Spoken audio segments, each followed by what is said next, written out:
स्वागत है आपका मेरे चैनल पहाड़ और सुकून पे। जैसा कि आपने पिछले मेरे 2 व्लॉग देखे, उसमें मैं मुंबई, पुणे और भीमाशंकर महादेव और चित्रनगरी की मैंने आप लोगों को सैर कराई थी।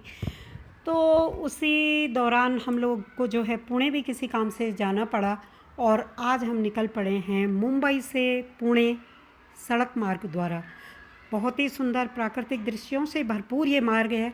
आप बने रहिए मेरे साथ पूरे रास्ते और मुझे फिर कमेंट करके बताइएगा कि इस यात्रा के दौरान आपको कैसा लगा। हम पहुँचे हैं यहाँ पे नवी मुंबई और यहाँ पे हम कुछ चाय वगैरह जूस वगैरह ले रहे हैं। इस गांव का नाम क्या था पहले? दुर्वा। अच्छा, ये दुर्वा था। तो लोगों ने यहाँ पे ज़मीन खरीद के नवी मुंबई बन गई। तो पुराने लोगों ने अपनी ज़मीन बेच दी। कोई बेचा, कोई है अच्छा, कोई बिल्डर को दे दी। जी नहीं। अच्छा, ये दूध का बना है, मौसमी का इसे पसंद नहीं आ रहा है, मेरा वाला पसंद आ रहा है, लेकिन मैं इसे नहीं दूंगी। हमने पिया है जूस और पापा को चाय। चाह केवल चाह। जूस वाले शॉपकीपर भैया ने बताया कि ये दुर्वा गांव था और गांव वालों ने अपनी ज़मीनें बेच दी, तो वहाँ पे नवी मुंबई के रूप में उसको डेवलप किया गया है। चाय पीने के बाद ड्राइवर भैया गाड़ी की हवा चेक करवा रहे हैं। हवा कम है क्या? अच्छा, ये बाहर से छींटे वाली जी पण आपको पता चला बारिश हुई रोड पे इतनी ये रहते ना गाड़ियाँ 2 दिन में ही आ जाता है, कितना ही दो। नहीं, सही बोल रहे हैं आप। अभी भी ना इधर पे देखिए ना, अभी आज ही मौसम सही है बता रहे हैं, रोज बारिश है। जाके दूंगा, वापस आया तो नवी मुंबई से आगे बढ़ने पर हमको सड़क मार्ग से जाने के लिए ये जो मार्ग है उसका नाम है मुंबई पुणे एक्सप्रेसवे, यशवंतराव चव्हाण मार्ग। ये एक्सप्रेसवे सबसे तेज़ और सुरक्षित मार्ग है। यह लगभग 150 किलोमीटर लंबा है और लगभग 3 घंटे में आप आराम से मुंबई से पुणे पहुंच जाते हैं। जैसा कि आप देख रहे हैं, काफ़ी प्राकृतिक सौंदर्यों से भरपूर ये रोड है और आपको इस रोड से जाने में जो आनंद आएगा वो आपको हवाई मार्ग और ट्रेन द्वारा उतना नहीं आएगा। मुंबई से पुणे जाने के लिए सड़क द्वारा आपको भोरघाट दर्रे से गुजरना पड़ता है। तो ये है भोरघाट दर्रा। आपको पश्चिमी घाट के मनमोहक दृश्य देखने को मिलते हैं। प्राकृतिक दृश्यों का आनंद लेने के लिए सबसे अच्छा मौसम मानसून और सर्दी का माना जाता है। सड़क मार्ग के अतिरिक्त आपको छोटी छोटी सुरंगों के अतिरिक्त 2 मुख्य सुरंगें देखने को मिलती हैं। पहली सुरंग जिससे हम गुजर रहे हैं ये है अड़ोसी सुरंग और दूसरी सुरंग है भाटन सुरंग। तो अभी हम गुजर रहे हैं अड़ोसी सुरंग से। यह सुरंग मुंबई पुणे एक्सप्रेसवे के शुरुआती हिस्से में खंडाला के पास स्थित है। यह सुरंग काफ़ी लंबी है और इससे गुजरने में बहुत अधिक मज़ा आता है। अंदर रोशनी भरपूर मात्रा में है। ऐसा लगता है कि ये अचानक से रात हो गई है और हम लोग कहीं रात में यात्रा कर रहे हैं, परंतु जब हम बाहर आते हैं तो लगता है कि अरे मौसम तो इस कदर खूबसूरत है। तो ये हम गुजर चुके हैं अड़ोसी सुरंग से। यह एक्सप्रेसवे भारत का पहला नियंत्रित एक्सप्रेसवे है। यह पनवेल से शुरू होकर पुणे के पास किबले में समाप्त होता है। यदि आप अपने वाहन से जा रहे हैं तो आप आराम से अपने गंतव्य तक पहुंच जाते हैं। रास्ते में आपको खालापुर टोल प्लाजा पड़ता है।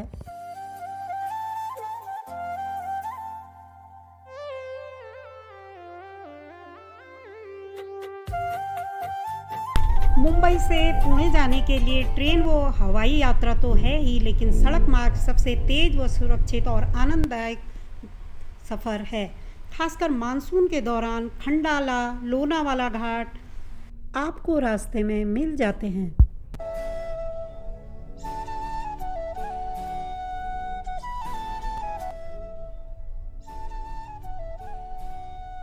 आ चुकी है एक और सुरंग जिसके अंदर से भी हमारी गाड़ी अब जाने वाली है।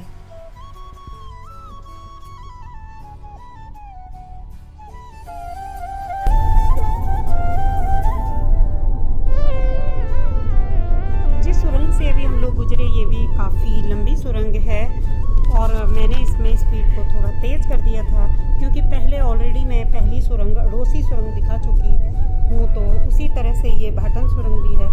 ये खोपोली और खंडाला के बीच स्थित है। तो ये काफ़ी खूबसूरत दृश्य आपको देखने को मिल रहे हैं। बहुत ज़्यादा क्लियर वेदर है और हल्के हल्के बादल आपको दिखाई दे रहे हैं। हरियाली तो यहाँ पे है ही। इस रास्ते में आपको प्राकृतिक सुंदरता, हरी भरी हरियाली, जंगल, पहाड़, झीलें, शांत रास्ते, भव्य किले आदि देखने को आराम से मिल जाते हैं। तो अगर आप लोग कभी यात्रा करें सड़क मार्ग द्वारा मुंबई से पुणे, तो आप इसी रास्ते से होकर जाएं और आप वास्तव में आपको लगेगा कि हमने सड़क मार्ग से यात्रा करके सही चुनाव किया। तो मुंबई से पुणे जहाँ पे हम अभी गुजर रहे हैं, यहाँ से पुणे लगभग 45 किलोमीटर दूर है।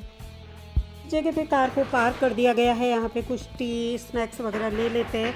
यहाँ से लोनावाला के लिए डाइवर्जन हो जाता है और यही लोनावाला को पुणे से अलग कर देता है ये मार्ग। और ये है टी कॉर्नर।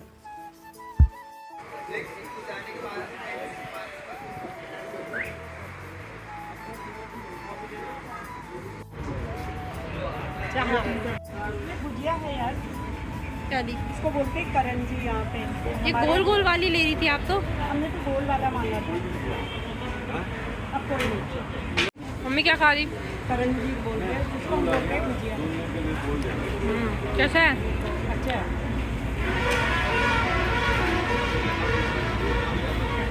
ये देखो।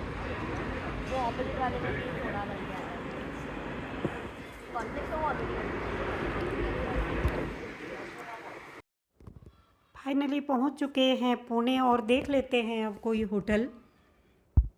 फाइनली रूम फाइनल हो गया पुणे में। बड़ी मुश्किल से ये रूम मिला। आजकल यहाँ पे रूम मिलने काफ़ी मुश्किल हो रहे हैं। और ये जगह है शिवाजी नगर। तो ये रूम है और इसमें एक बेड उधर पे डलेगा, अभी थोड़ी देर में ले आएंगे। तो बाहर से व्यू आप लोग को मैं दिखाती हूँ। बाहर का व्यू कुछ इस तरह है और यहाँ पे आई हुई है चमकदार धूप। तो ये जगह है शिवाजी नगर और होटल का नाम है नंदनवन। तो गुड़िया और मैं तो भाई थक के पड़ गए हैं अपने बेड में। बहुत थकान हो और गई है। इतनी थक गए हैं, मैं क्या बता दूँ आपको। अब सोच रहे हैं कि थोड़ी देर लेट जाएं या बाहर चलें, थोड़ा कुछ सामान भी लेना है। और जो बाकी आज संडे है तो आज हमारा कॉलेज वाला काम तो होगा नहीं, तो वो तो कल ही होगा। तो अब बज गया है, काफ़ी टाइम हो गया, मतलब 3:30 लगभग हो गया है। तो गुड़िया क्या है इरादा? मन तो कर रहा है सो जाऊं, सो जाओ। लेकिन एक दूसरा मन जो है वो कह रहा है कि यार इतने साल बाद वापस से आई हूँ, थोड़ा घूम लेना चाहिए। भाई मैं तो दोनों बट अब में मैं तैयार लेट गई हूँ। हूँ तो मेरे को ऐसा लग रहा है मैं उठूँ कैसे। पता है मेरे को नींद नहीं आती है दिन में, बहुत कम। मेरे को एक चिड़िया सी झपकी आती है और अगर मैं लेटूंगी भी तो मुझे नींद तो नहीं आएगी। और चले गए तो चले गए और सो गए तो फिर मेरा बस का कुछ सो ही नहीं गए। है। बट अगर नींद आएगी नहीं तो बेकार ही है ना। कोई आया। फाइनली हमारा जो है एक मत बना है कि सो जाना चाहिए। इसमें मैं शामिल नहीं हूँ सोने में। मैं कह रही हूँ कि चलते हैं कहीं को, क्योंकि अब ना तो सोने का ही टाइम है और ना ही कुछ और। इससे अच्छा तो हम लोग चले जाए कहीं को। अंत में हमने एक जगह जाने का निर्णय लिया। तो देखिए कहाँ जा रहे हैं हम। चलिए भाई चलते हैं, अब निकलते हैं और थोड़ी देर में मिलते हैं। जा रहे हैं, कौन सी जगह है? रावेत पुणे। चलो फिर। खो भीड़ी भीड़ भीड़ी भीड़ भीड़ी, पता नहीं कहाँ से इतने लोग आते हैं। क्या मंगवाया? Sweet corn. Sweet corn.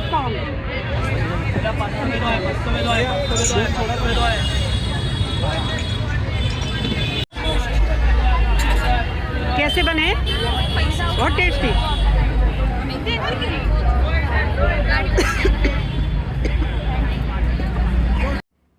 हमको रास्ते में कुछ इस तरह के दृश्य देखने को मिल रहे थे कि एक छोटी बच्ची इस तरह पेट के लिए, भूख के लिए भूख करतब दिखा रही है। और मुझे सच बताऊं तो इंडिया में अगर आज भी ये चीज़ चल रहा है तो मुझे बहुत दुख हो रहा था ये सीन देख करके। तो मैंने ये सीन कैप्चर कर लिया है। इस बच्ची का इस तरह एक रस्सी पे चल के करतब दिखाना मुझे बिल्कुल भी अच्छा नहीं लग रहा था। कुछ चंद सिक्कों की खातिर, चंद पैसों की खातिर आदमी को क्या क्या काम करने पड़ते हैं, ये मुझे पुणे महानगर की एक तस्वीर देखने को मिली।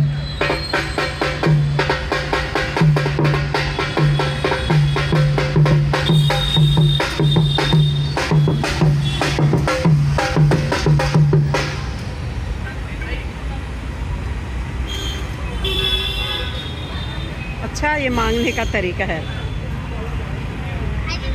हाय, ये बच्ची भी ड्रम बजाकर कुछ करतब दिखा करके इसी तरह से पैसे मांगे जा रही थी। मुझे बिल्कुल भी अच्छा नहीं लग रहा था कि छोटे छोटे बच्चे पढ़ने लिखने की उम्र में भूख से बचने के लिए, पेट पालने के लिए पेरेंट्स उनको किस तरह इन चीज़ों में झोंक दे रहे हैं।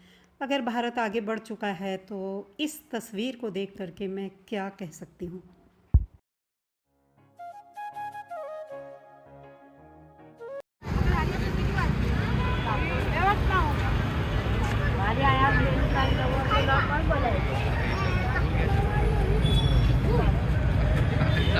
फुटपाथ पे मुझे ये दो बच्चे गांधी जी के वेश में सड़क पर भीख मांगते हुए दिखाई दिए, जो मुझे बिल्कुल भी अच्छा नहीं लग रहा था। मैं ये कहना चाहती हूँ कि मेरे ब्लॉग को कुछ लोग अगर देख रहे हैं तो ये ज़्यादा से ज़्यादा वायरल करें कि सरकार इनके पेरेंट्स को कुछ रोज़गार मुहैया कराए और इन बच्चों को लिखने पढ़ने का अवसर दें ताकि अपने पैरों पर खड़े हो सकें। हम पहुँच चुके हैं पिंपरी अपने जेठ जी के घर। कैसे चल रहा है स्वास्थ्य आपका? यार ठीक ही है। कमजोरी लग रहा है। मेरी तो खैर पहले से ही भी यूनिफॉर्म हुई कमजोरी। एक तो दे दिया है अभी। और ठीक हो रहा है। हाँ ठीक है चाचा। कब आए आप लोग? हम लोग अभी तो आए इधर। आज पहुंचे, थके थे, उन्होंने ऑर्डर करा। ये कितने प्यारे हैं। सो के आ जाना था हमें क्यों? पेपर लेना है। इनके लिए वो रखा होगा ना रेत वगैरह। वहाँ पे देखिए कॉलेज में थे। आज तो कल जाना है, देखूंगा। संडे हाँ कब आए कब आप लोग? आज ही तो आए हैं। आज अरे तो यही है जब यहाँ से चल जाते हैं। 2:30-3 बजे हमने कहा मैंने होटल का काम हो जाएगा। होटल क्यों किया मतलब मेरे को? बहुत शांत है। हमारे तो बहुत ही शैतान है। ये बहुत ही शांत है, बच्चे नहीं है मुझे। एक्चुअली हमने होटल इसलिए कर लिया था क्योंकि हमको गुड़िया के कॉलेज में कुछ काम है और ये जहाँ पे हम ठहरे हुए हैं ये उसके कॉलेज के जस्ट पास है। कल सुबह ही हमको काम करना है और उसके बाद हमको लौटना है वापस मुंबई। तो ये है नेक्स्ट डे। चल रहे अपने डॉक्यूमेंट्स लाने के लिए पुराने कॉलेज। लगेज देखिए हमारा बहुत सारा हो गया है।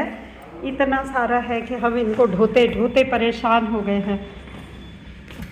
कितने दिन से निकले हैं, सोना ढंग से नहीं हो पा रहा है, रूम में खटास नहीं है।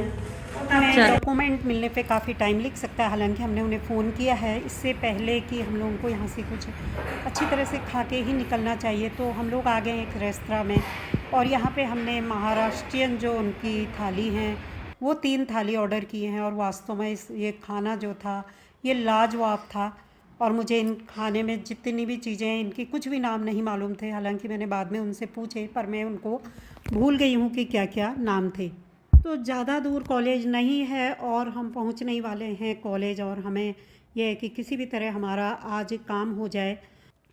हमने घर से निकलने पे ही उत्तराखंड से समस्त प्रोफेसर सहित प्रिंसिपल सर को रिक्वेस्ट की थी कि हमें बहुत जल्दी अपने डॉक्यूमेंट चाहिए। तो उन लोगों ने हमारी बात को काफ़ी सीरियसली लिया और 3 दिन में होने वाला काम हमारा सेम डे ही हो गया। गरम है, गरम है। My God. तो ये थी हमारी सुकून वाली चाय जो हमने काम समाप्त होने के बाद यहाँ पे बैठ के आराम से पी थी। और सबसे खुशी इस बात की थी कि हमारा काम बहुत जल्दी हो गया। और अगर कभी वो लोग मेरा ब्लॉग देख रहे हैं, पुणे के प्रोफेसर्स, प्रिंसिपल सर तक कभी ये ब्लॉग जाए या कोई स्टूडेंट्स भी देख रहे हो तो मैं सभी उनके माध्यम से भी सभी स्टाफ को और प्रिंसिपल सर, प्रोफेसर सर, सभी को थैंक यू अदा करना चाहूँगी कि उन्होंने हमारी बात को बहुत गंभीरता से लिया। तो अब समय है हमारा वापस होटल जाने का, और आज आप बने रहे मेरे साथ। मुंबई से पुणे तक आप लोगों ने मेरे साथ सफ़र किया, और उस दौरान हमारे साथ जो जो हुआ, जहाँ जहाँ हम गए, आप हमारे साथ बने रहे।